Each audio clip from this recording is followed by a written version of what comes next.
Essay. Permission to Marry by Kip Cates. January is the month of my wedding anniversary. My wife is Japanese. She and I met in Kobe, and we decided to tie the knot after dating for a year.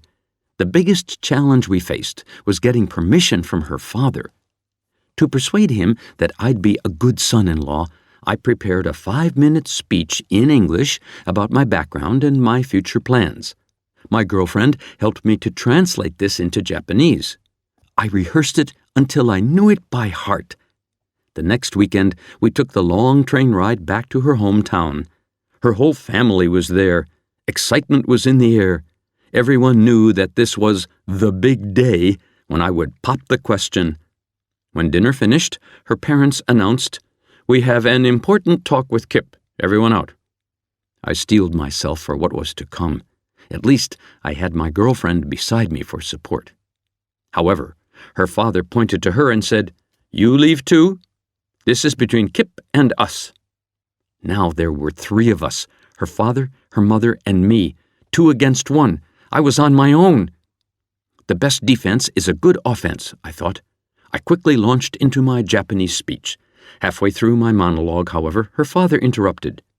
"I have just one question for you," he said. One question? What could it be? My mind raced with possibilities. "What's your salary?" Maybe. Or, "Do you love my daughter?" When the question came, I was caught totally off guard. "Do you have your mother's permission to marry?" he asked. My mother's permission? His question didn't make sense. My father had already passed away, but I wasn't a child. I was almost 30. I hadn't asked for my mother's permission since I was a teenager. What to answer? "Actually," I lied, "I wanted to ask you first before contacting my mother." "Well, call your mother and get permission," he ordered. "Then we can negotiate further."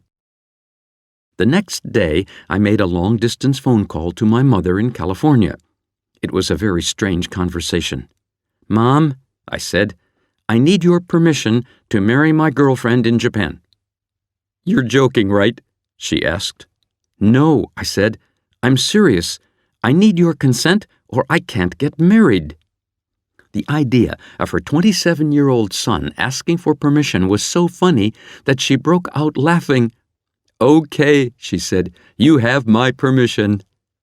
I immediately phoned my girlfriend's father to report the good news. In my culture, once you reach the age of 18, you're an adult and don't need your parents' permission for anything. For my Japanese father-in-law, a man who asks his parents for permission is someone who respects his elders, follows tradition, and values human relations. Such a person makes a good son-in-law. Luckily, I passed the test and was finally allowed to marry.